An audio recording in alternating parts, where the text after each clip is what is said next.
Die hele reeks het gegaan oor ons liefde vir die woord, om die woord te leer ken, en om die woord te leef. En ek het mooi getuienisse gehoor, oor wat die Here gedoen het in hierdie afgelope 6 weke. Vandag gaan ons kyk, hoe integreer ons die woord van God in ons lewe, in ons lewenswyse, in ons totale lewens van dag tot dag.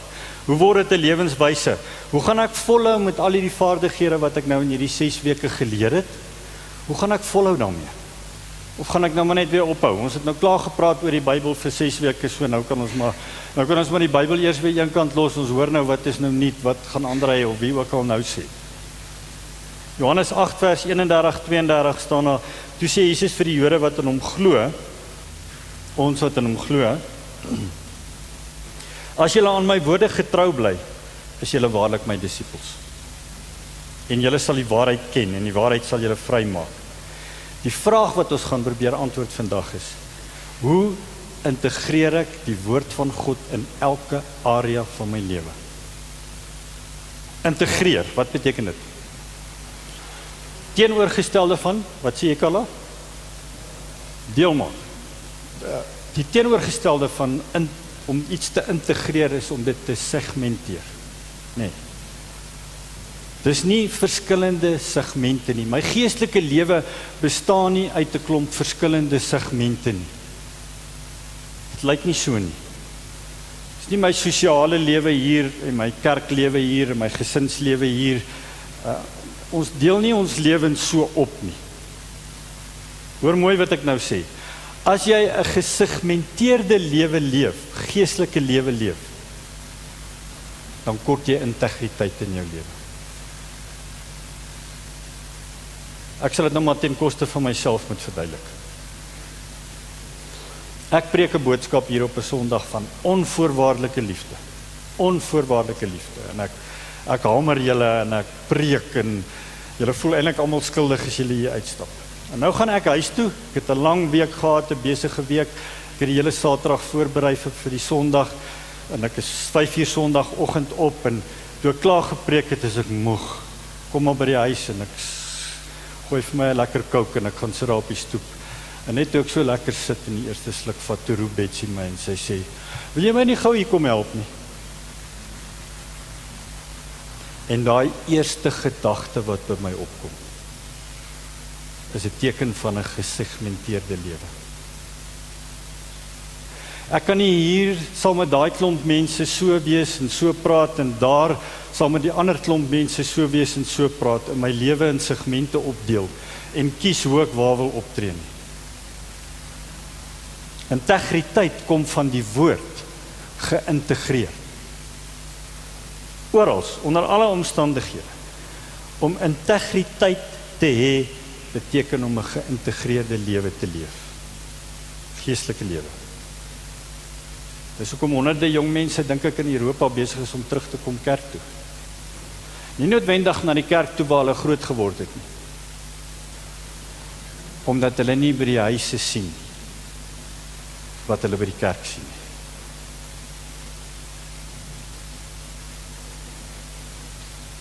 Manne, vroue van God, manne, vroue van God se woord, beteken dat die woord van God elke aspek van my area, van my lewe beïnvloed en my gedrag bepaal. Maar dit gaan nie gebeur as ek nie die begeerte het vir dit om te gebeur nie. As ek nie graag wil hê my lewe moet so verander en my lewe moet op so 'n manier geïntegreer wees dat ek nie dit in dele kan opdeel. Psalm 119 vers 20. Dis hoe jy lewe moet lyk, né? Nie in blokkies opgedeel, nie alles geïntegreer. Psalm 119 vers 20 staan: my enigste wens is om te doen wat U vra. Dis nou Dawid wat hier aan die woord is, né? Ek word voortdurend verteer, sê hy in 'n ander vertaling, deur 'n begeerte na U bepalings. Ek begeer, Here, om te lewe soos wat U sê. My nommer 1 prioriteit is om ten alle tye so te lewe dat U verheerlik word daardeur. Daar's 'n paar stappe en die sleutels tot hierdie stappe is die 6 memoriseerverse wat ons oor die afgelope 6 weke gedoen het. Hoe integreer jy die in die eerste plek God se woord, sy woord, die Bybel in jou daaglikse lewe? Die eerste ding is bou op God se woord. Bou op sy woord. Jy maak die woord van God die fondasie van jou lewe. Die grootte van die struktuur wat op die fondasie gebou word, kan gebou word bepaal deur die fondasie. Presies wat Jesus gesê het in Matteus 7:24, né? Elkeen dan wat hierdie woorde van my hoor en daarvolgens handel, kan vergelyk word met 'n verstandige man wat sy huis op rots bou. Die rots waarvan hier gepraat word, is die woord van God. En as jy jou lewe bou op die rots van God se woord, die waarheid, wat nooit verander nie, staan jou lewe op 'n onwankelbare fondasie.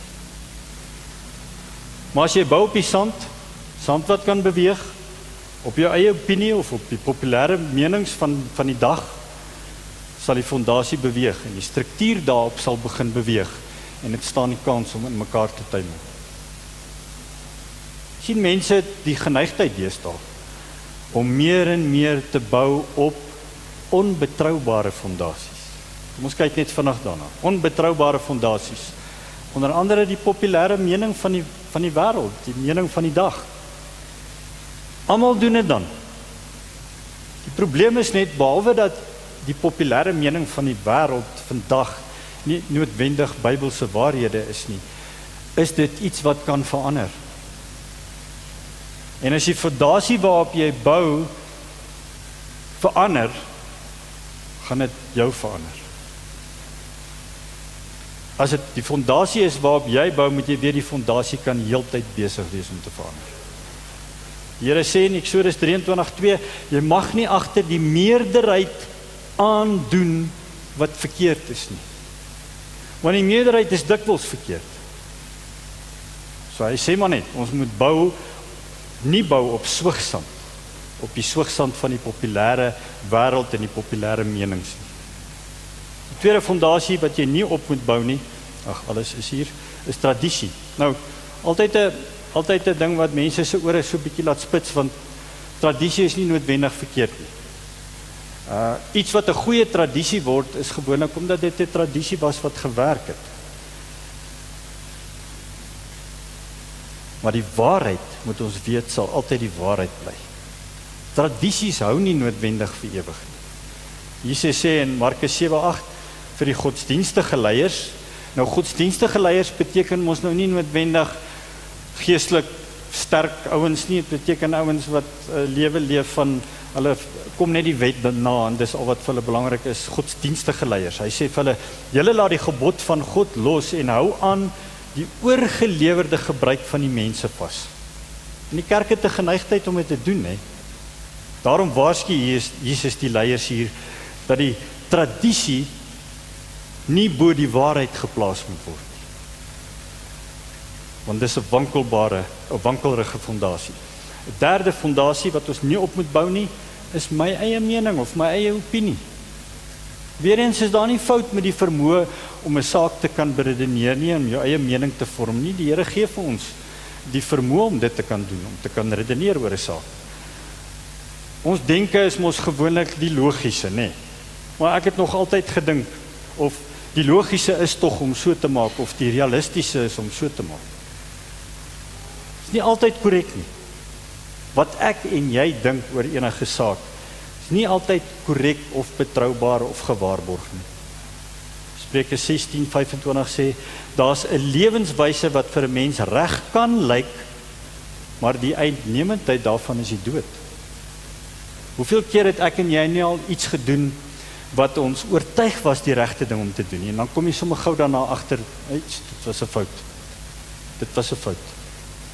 Want my insig, my opinie, my redenasies is nie altyd korrek nie. Dis hoekom daar altyd wysheid is om 'n klomp raadgewers om jou te hê, nee, geestelike raadgewers. En die vierde belangrike fondasie waarop jy nie moet bou nie, is emosies. Baie mense bou op, hoe voel ek? Wat voel ek is reg? Wat voel ek is verkeerd? En alhoewel ek van mening is, as jy soms voel iets is dalk nie reg nie, met ander woorde, as jy twyfel, dan sê ek altyd, los dit eerder. Maar die feit is, ons lieg soms vir onsself. Ons lieg soms meer vir onsself as wat ons vir ander mense lieg. Of jou gevoelens sê vir jou, jou lewe is besig om uit mekaar uit te val en jy weet nie of jy ooit hier uit gaan kom nie, daar is nie meer hoop nie, jy lieg vir jouself. Of jy sê soms vir jouself, nee, ek is okay. En dan is jy dalk nie heeltemal okay nie. As jy besluite neem op grond van jou gevoelens, kan jy baie maklik gemanipuleer word deur jou gemoed. Jou toestand, gemoedstoestand. En neem kennis, baie mense in die wêreld wat iets bereik het dit nie noodwendig gedoen omdat hulle daartoe gevoel het, of omdat hulle gevoel het, hulle wil dit nou doen nie. As ek altyd moes voel om iets te doen, sou ek waarskynlik baie min gedoen het. Maar om te doen wat gedoen moet word, beteken dat jy nie altyd gaan voel om dit te doen. En dit is 'n naam. Dit is volwassenheid. Volwassenheid. Wanneer almal maar net doen wat reg is in hulle eie oë, dan ontstaan daar soms chaos, soos in die tyd, in die Rigters se tyd, Rigters 21:25.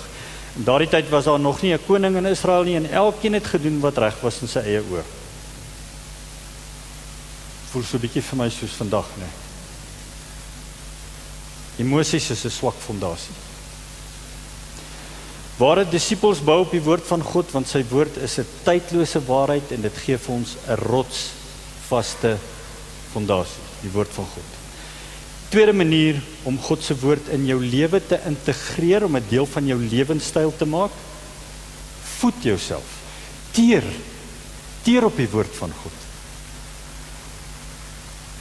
Die Bybel leer ons dat die woord van God geestelike kos is vir ons, nee. Ons het almal geestelike kos nodig om lewendig te bly. Daar's verskeie metafore in die Bybel hieroor. Die woord is soos water, dit is soos melk, dit is soos vleis, dit is soos brood. Net soos wat ons kos nodig het om fisiese krag te hê elke dag in ons lewens, het ons die woord van God nodig om die geestelike krag te hê wat ons nodig het. Matteus 4:4 staan daar geskrywe: 'n mens leef nie net van brood nie, maar van elke woord wat uit die mond van God kom. Ons het nodig om onsself te voed met die woord van God. En anders is gewone kos, het ek al agtergekom dat ek nie sommer versadig word as ek baie eet van die woord. Soms wil 'n ou eintlik meer daarvan. Meer jy jou voed met die woord van God en smaak en sien dat die Here goed is, hoe hongerder, is daar so woord? Hoe hongerder sal jy raak vir die woord. Dis hoekom hierdie uitdaging van die geheelvers wat ons gedoen het so kosbaar is, wat ons in ons harte moet bære, Kolossense 3:16, wat daar staan, die boodskap van Christus moet in sy volle rykdom in julle bly. Woning maak in jou, sê die teks. So, hoe voed ons onsself met die woord van God? Onthou julle wat het ons gesê? Ek gaan dit net vinnig herhaal, ons gaan nie daaroor baie detail praat nie. Jy ontvang die woord met jou ore, né? Jy luister en jy ontvang dit met jou ore, jy lees dit met jou oë. Statistieke sê ons vergeet 95% van dit wat ons hoor, die mans blykbaar 105% van wat hulle hoor. So, as ons dit lees nadat ons dit gehoor het, dan onthou ons dit net bietjie maklik. By die een oor in, by die ander oor uit, maar baie keer by die een oog in, by die ander oog uit. Want ons aandag word maklik afgetrek. As jy soos ek so bietjie aandag afleibaar is, dan is dit belangrik dat ons ook moet ondersoek met ons hande en met ons mond. Onthou julle wat het ons gesê? Pen en 'n notaboek. Jy praat, jy skryf neer, jy maak notas oor wat jy dink die Here vir jou sê, en in die week praat jy daaroor. Jy praat in jou kleingroep daaroor, dis kom dit so kosbaar is om ergens in 'n kleingroep te wees, of jy praat net met iemand anders. Ek het vanoggend dit gelees en dit het dit vir my gesê, wat dink jy? en jy onthou dit makliker. En dan moet ek ook daaroor nadink in my gedagtes, so 'n bietjie mediteer, reflekteer daaroor, lees dit oor en oor. En die laaste een is, ek onthou met my hart.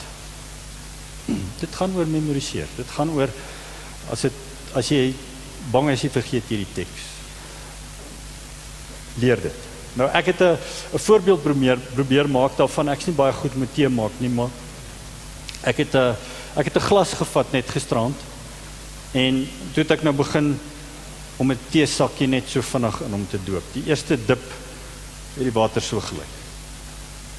Ek luister, ek hoor, en dan dip ek die teesakkie nog 'n keer. Ek lees, en ek het hom nog 'n keer gedip, en nog 'n keer gedip. Julle kry die idee, né?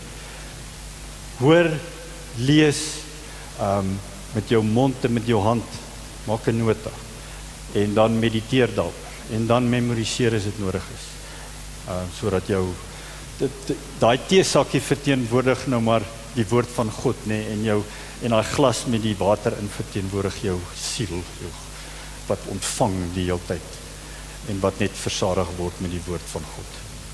Goed.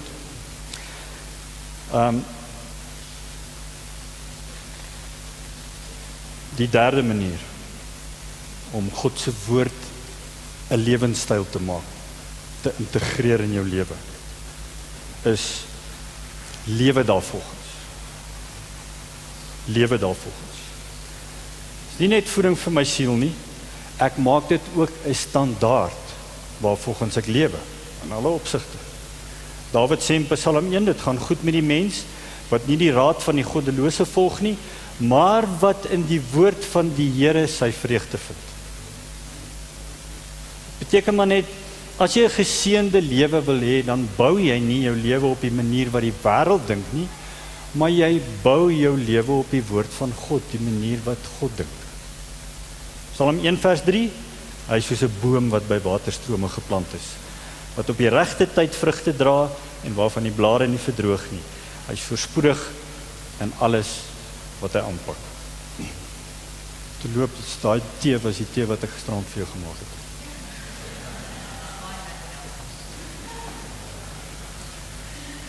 Die woord van God gee vir ons hoop in 'n krisis. Dis die woord van God wat vir ons krag gee wanneer ons swak is. Dis die woord van God wat vir ons vrymoedigheid gee wanneer ons nodig het om te getuig. Wat jou vertroos wanneer jy wanhoopig is. Wat jou die wysheid gee wanneer jy verward is. Wat vir jou koers gee wanneer jy nie weet watter rigting nou nie. En wat vir jou ook help om die versoekinge van die vyand te weerstaan. Dan was daar een van die memoriseerverse wat ons gedoen het, Psalm 119 vers 11. Aan u belofte hou ek vas, dit weerhou my van sonde teen u woord, teen die wet. Toe Jesus versoek is deur die duiwel in die woestyn, Matteus 4 nê, wat het hy gedoen? Die woord gebruik. Hy het elke keer gesê, staan 3 keer daar, het Jesus die duiwel geantwoord deur te sê, daar staan geskrywe. En dan het hy die woord aangehaal. Wanneer ons die Bybel die nodigste het, het ons nie altyd die Bybel by ons. Nou weet ek baie van julle sê vir my, ja, maar ek het my telefoon. Nou, dan vra ek vir jou, maar waar staan dit? Dan sê jy, nee, maar dit Google ek. Die Here het gesê, in hierdie wêreld gaan julle dit swaar hê. Ek weet nie of ons al presies weet wat dit beteken nie. Maar wie weet? Miskien beland ek en jy dalk nog eendag ergens in 'n tronksel. En al wat ons het, is ons vermoë om die woord te onthou. Nie net om te getuig nie, maar ook om mekaar te bemoedig. Ware disippels vat sy woord, jy maak dit die fondasie waarop jy bou, jy maak dit die voedsel waarop jy teer, jy voed jouself daarmee, en jy maak dit die standaard waarvolgens jy lewe, en dan in die 4de plek, groei jy daardeur. Jy groei daardeur. Daar word so baie na die Bybel verwys as die saad wat in jou hart geplant word. En wanneer dit in jou hart geplant word en dit val in goeie grond, maak sommer nou al jou hart vol met goeie grond, want ek gaan net nou iets daaroor sê, dan lewer dit mos vrug. Die Here wil mos hê ons moet vrug dra. Die Skepper se begeerte is dat almal van ons vrugdraers sal wees. Maar om vrugdraers te wees, moet ons harte ontvanklik wees vir die saad van God se woord. Vierde vers wat ons gememoriseer het was Psalm 119 vers 18. Daar staan: maak jou oë oop. Let op die woord oop. Maak my oë oop dat ek die kragtige werking van die wet ervaar. Dit beteken ons moet ontvanklik wees, oop wees vir die woord van God. Jesus het hierdie hele storie eintlik vertel in Lukas 8, wat die belangrikheid beklemtoon daarvan om 'n ontvanklike hart te hê, om altyd oop te wees vir die woord van God, om ontvanklik te bly vir God se woord, sodat ons kan groei en sodat ons kan vrug dra. En hier word gepraat, julle kan dit nou noem die gelykenis van die saaier as jy wil, want dis die opskrif daar gewoonlik, of die gelykenis van die 4 grondsoorte.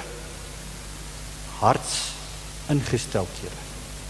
Maak jou hart vol grond. Dis jou hart se ingesteldheid, jou hartstoestand. Lukas 8 vers 15 tot 15, ek gaan nou nie die hele gedeelte lees nie, maar ek gaan aanhaal daaruit, julle ken die gedeelte goed. Die saaier saai mos nou hier saad op 4 verskillende tipe grond. Of dit val op 4 verskillende tipes grond.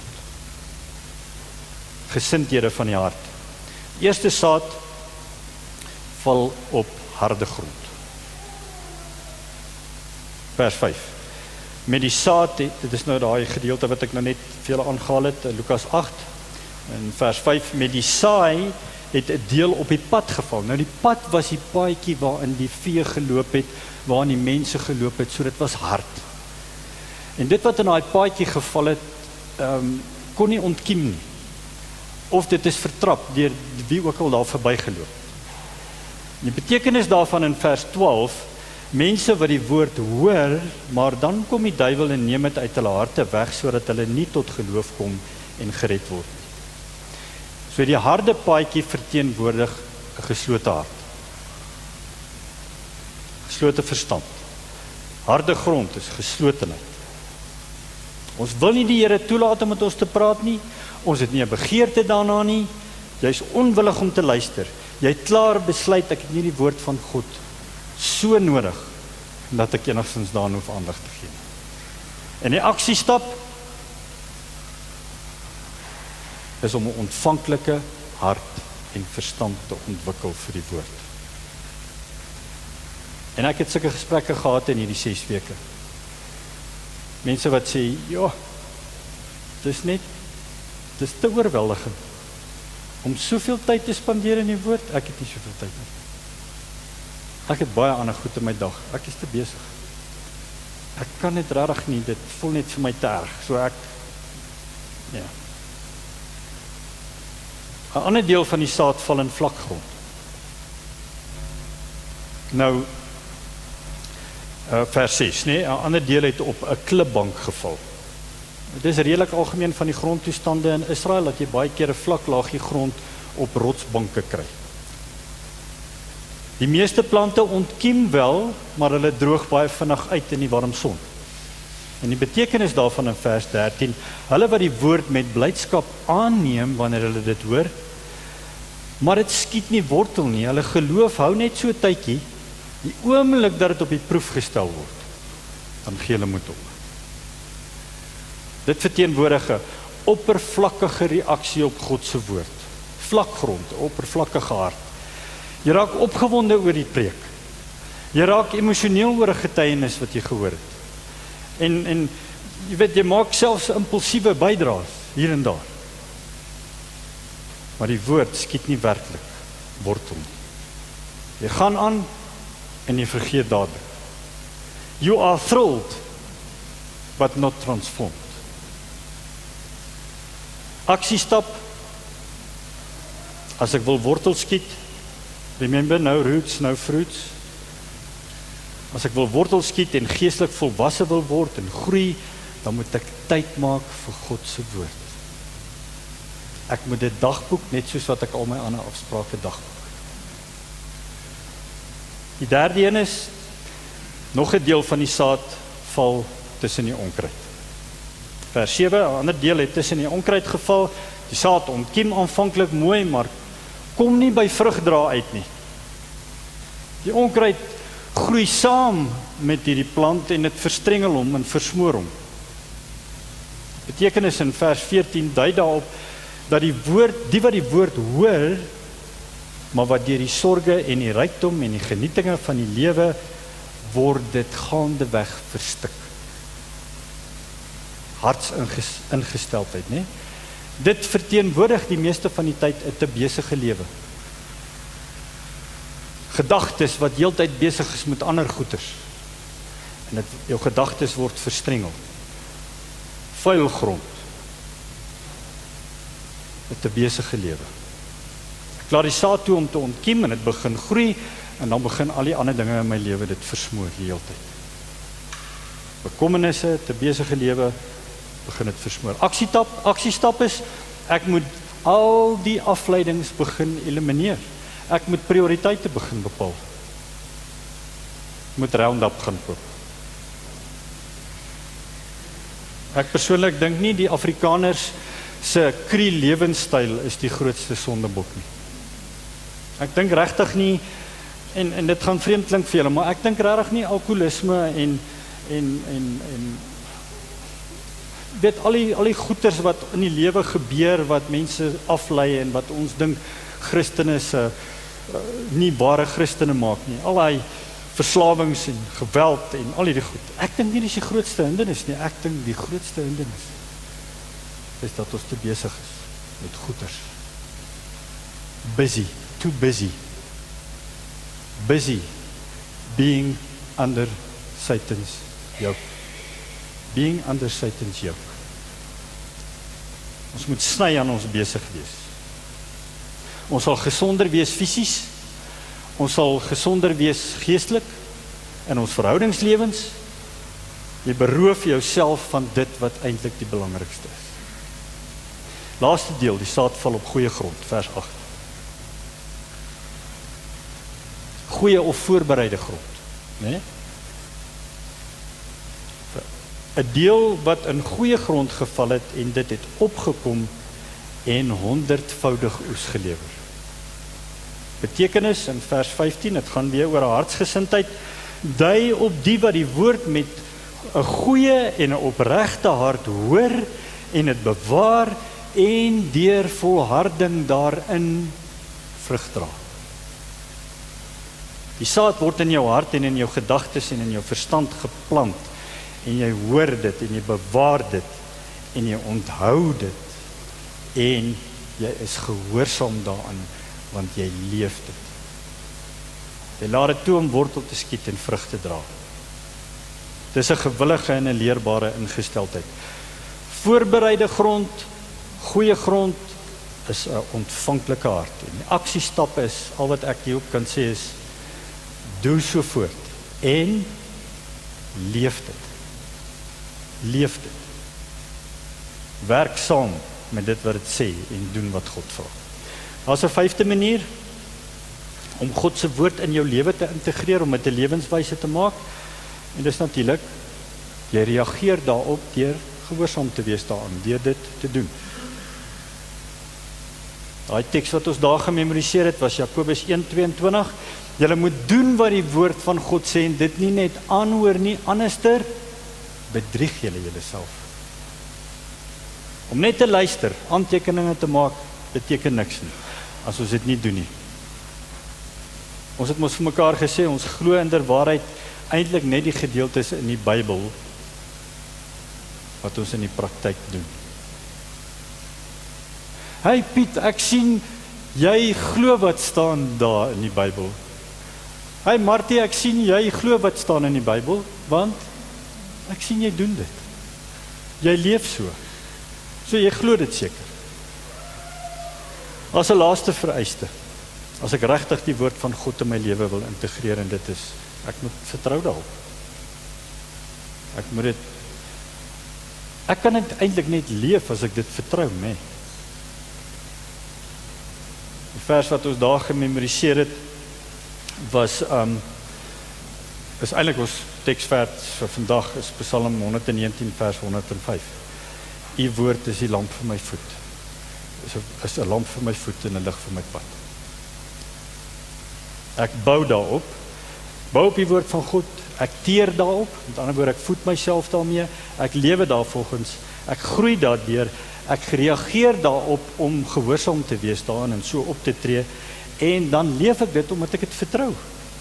Ons het mos gesien dat jy hierdie biblioteek van boeke kan vertrou. Ons het in die heel eerste boodskap gesien hoekom ons weet hierdie is die waarheid. So ons kan daarop vertrou.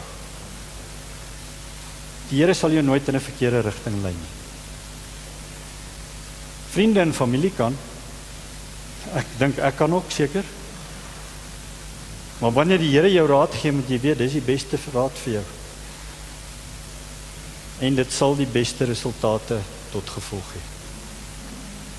So, ons vers vir die week. U woord is 'n lamp vir my voet en 'n lig vir my pad.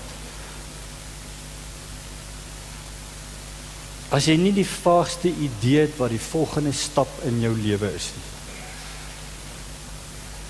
Wat jou besigheid aanbetref, wat jou boerdery aanbetref, wat jou verhoudingslewe aanbetref.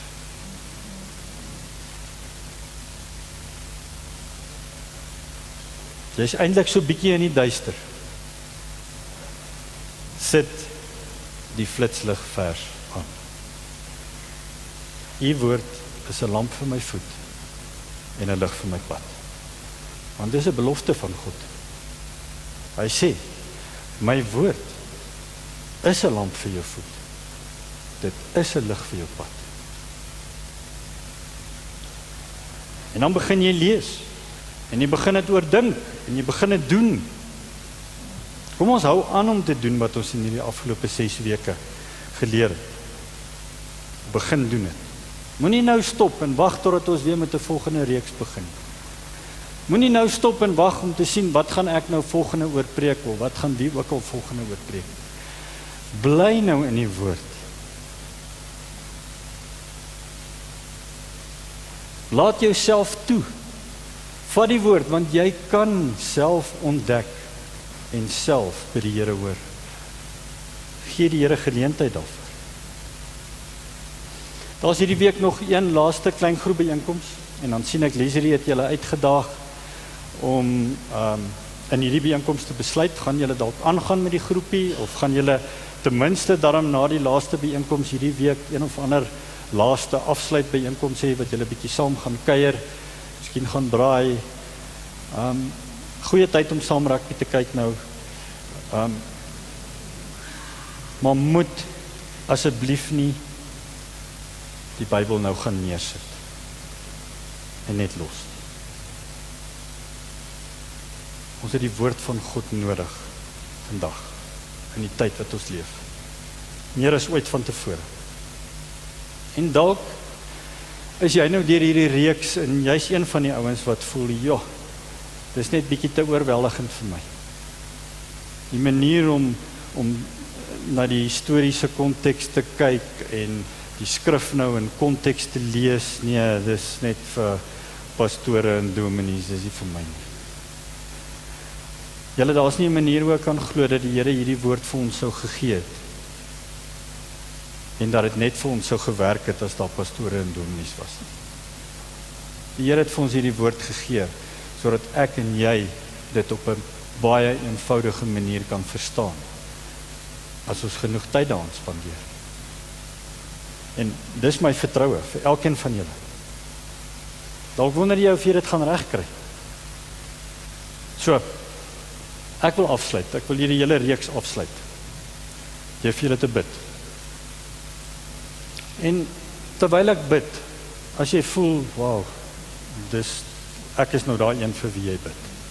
Kan jy maar opstaan as jy wil, net om vir die Here te wys, Here, okay, ek erken hierdie is 'n bietjie te groot uitdaging vir my, maar ek het tog 'n begeerte.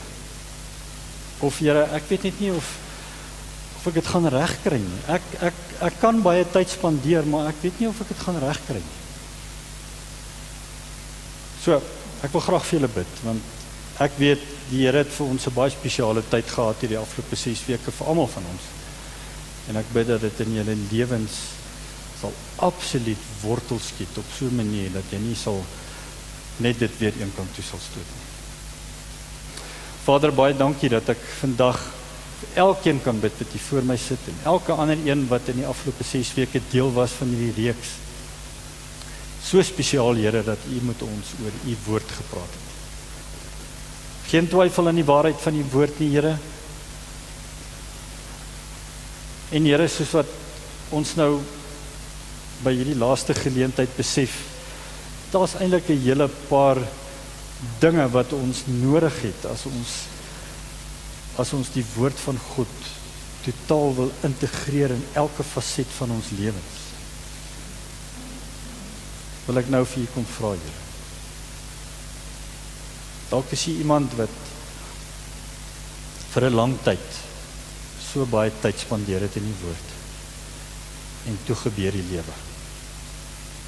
En dit het te besig geraak. En daar was net te veel goeders.